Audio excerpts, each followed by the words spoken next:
Vamos iniciar a correção dessa questão sobre demonstração do fluxo de caixa, que foi aplicada pela Secretaria de Fazenda da Bahia no concurso para auditor fiscal. A demonstração do resultado do ano de 2018 da empresa importadora Sem Fronteiras S.A. é apresentada a seguir. Essa é uma questão um pouco trabalhosa, mas a gente vai resolver passo a passo. Eu vou passar algumas dicas para vocês de como eu resolvi a questão e eu acho que ajuda na hora da prova, mas é um pouquinho complexa.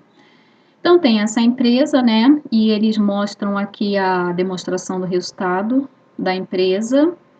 Teve um lucro líquido de 182 mil e depois eles apresentam o balanço patrimonial e as variações dos saldos nos anos de 2017 e 2018. Ok, apresenta DRE e balanço patrimonial. E pergunta assim: no ano de 2018, a empresa não pagou as despesas financeiras, não liquidou qualquer empréstimo e não vendeu participações societárias nem equipamentos. O aumento de capital foi em dinheiro. Os valores no ano de 2018, correspondentes ao caixa das atividades operacionais e ao caixa das atividades de financiamento, foram respectivamente em reais. Bom, então eles estão perguntando sobre atividades operacionais e atividades de financiamento. Não estão perguntando sobre atividades de investimento, né? Só operacional e financiamento. Vamos começar aqui a correção propriamente dita. Vamos calcular primeiro a atividade operacional. E a gente calcula a variação no caixa, né, da atividade operacional partindo do lucro líquido que é apresentado na DRE. Então, vamos utilizar o método indireto. O que nós temos que fazer aqui? A gente pega o valor do lucro líquido, que foi 182 mil, e a gente tem que abater, a gente tem que anular desse lucro líquido tudo que não vai interessar para a variação do caixa relacionada à atividade operacional. O primeiro passo é excluir o efeito dessa depreciação aqui. Ela entrou diminuindo, então para anular o efeito dela, a gente tem que entrar somando o valor. Por que a gente vai somar a depreciação? Porque a contabilização da depreciação é o quê? Debita a despesa e credita a depreciação acumulada. Não sensibiliza o caixa da empresa. A depreciação nada mais é do que uma redução, um consumo de algum ativo, né, tangível que a empresa tenha, como veículo, imóveis. Então, essa depreciação não sensibiliza a conta caixa. Sensibiliza, lógico, o resultado do lucro líquido, porque é uma contabilização numa conta de despesa, mas como não vai afetar o nosso caixa, a gente desconsidera. Outra coisa, outro item que a gente tem que anular do lucro líquido é o resultado da equivalência patrimonial, pelo mesmo motivo. É uma participação que a empresa tem em outra empresa, um investimento, e esse efeito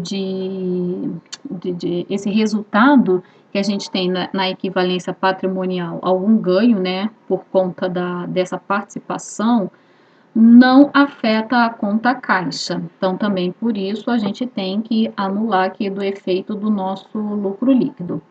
Outra coisa que nós vamos ter que anular são esses 140 mil reais aqui, que é o resultado na venda de imobilizado.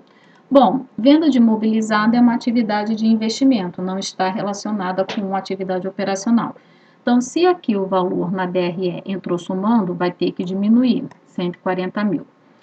E 100 mil é relacionada à despesa financeira, essa daqui. No enunciado da questão, eles falaram que a despesa financeira não seria paga, né? Mas, independente disso, como ela é financeira, não está relacionada à nossa atividade operacional. Então, a gente vai e anula. Bom, 182 mil de resultado líquido descontado, né, anulando todos esses efeitos que a gente acabou de ver, nos dá um lucro líquido ajustado de 202 mil. Esse é ainda o primeiro passo, tá? Além disso, a partir desse lucro líquido, o que a gente ainda vai ter que fazer com ele? Aí agora a gente vai olhar o balanço patrimonial da empresa e vai analisar as contas relacionadas a atividades operacionais e ver quanto que elas variaram de um ano para o outro. Bom, o que a gente vai ter que considerar daqui do balanço patrimonial? Caixa e equivalente, contas a receber de clientes, fornecedores, impostos, e também o estoque para venda. E aqui a mecânica é a seguinte: toda vez que tiver um aumento no ativo, o ajuste vai ser negativo. Toda vez que tiver uma diminuição no ativo, o ajuste vai ser positivo. E o passivo, se tiver um aumento, o ajuste é positivo, e se tiver uma diminuição no passivo, o ajuste é negativo. Bom, algo assim, um raciocínio que me ajuda na hora de chegar à conclusão se é negativo ou positivo, é o seguinte: por exemplo, aqui, contas a receber. Tinha em 2017 560 mil e em 2018 aumentou para 960 mil. Então, essa diferença que dá de 400 mil, por que eu vou colocar negativo? Eu raciocino assim: se eu vou receber ainda, se eu não recebi, se eu ainda vou receber, o efeito para o meu caixa é negativo. Eu vou raciocinar como algo, digamos assim, negativo para o meu caixa. A mesma coisa é a conta de estoque. Eu tinha 660 mil, agora eu estou com 980 mil. Essa diferença de 320 mil, a gente raciocina assim: o estoque aumentou, então eu deixei de vender. Faz uma associação como algo negativo para o caixa da empresa. O mesmo raciocínio a gente adota para as contas de fornecedores e impostos, só que o raciocínio inverso. A minha conta de fornecedores estava com saldo de quanto? De 660 mil. E ela vai passar para quanto? 854 mil. Então, eu estou trabalhando com capital de terceiros. Esse capital eu não precisei tirar agora do meu caixa, eu vou tirar lá na frente. Então, esse aumento na conta de fornecedores, olhando para a minha conta caixa, é algo positivo, porque agora eu não precisei sensibilizar o meu caixa, eu vou pagar meu fornecedor lá na frente. Então, a diferença eu entro somando. E os impostos a pagar, a mesma coisa. Eu não paguei meu imposto agora, não precisei mexer no meu caixa, só vou mexer no meu caixa lá na frente quando eu vou pagar o meu imposto. Então, esse imposto a pagar, nesse momento, para mim, é algo favorável para o caixa da minha empresa. Então, entra somando. Quando a gente pega o nosso lucro líquido ajustado e desconsidera todos esses efeitos aqui que nós acabamos de calcular, isso nos dá uma variação negativa de 246 mil no caixa. Então, no nosso caixa, saiu mais do que entrou nesse montante, né, de 246 mil relacionado a atividades operacionais. Então, atividades operacionais está fechado. Vamos agora a outro item que a questão está perguntando, que são as atividades de financiamento. Aqui vai ser bem mais simples, tá? As atividades, a empresa se financia de que forma? Ela se financia com capital de terceiros e também com capital próprio. Vamos ver aqui como é que foi a parte de capital de terceiros. A empresa obteve empréstimo, né? Ela tinha um empréstimo de 900 mil e esse empréstimo aumentou para 1.940.000. Então, essa variação de 1.040.000, o que acontece? Entrou dinheiro no nosso caixa. Por quê? Porque a empresa foi lá no banco e obteve esse empréstimo. Então, isso aqui entra com um sinal positivo. Agora, aqueles 100 mil de despesas financeiras, lembra que o exercício disse até que não tinha sido pago? O que acontece?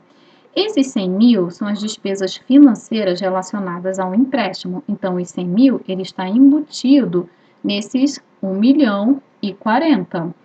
Então, na verdade, o que acontece aqui? A empresa entrou no caixa dela, melhor dizendo, né? Não entrou 1.040.000, entrou 1.040.000 menos os 100 mil, que corresponde às despesas financeiras, aos encargos que a empresa vai ter que pagar por conta da captação daquele empréstimo. Então, por isso que entra deduzindo 1.040.000. Então, isso aqui é com relação ao capital de terceiros. Agora vamos analisar o capital próprio, o capital aportado pelos sócios. Estava em R$ 1.000 e agora está em R$ 1,5 milhão. Então, essa diferença de 500 mil entrou somando no meu caixa.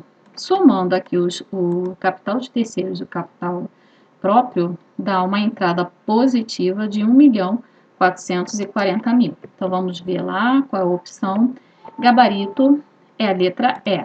Gerou uma diferença negativa de 246 mil relacionada à atividade operacional e uma diferença positiva de 1.440.000 relacionada à atividade de financiamento. Um abraço, até a próxima.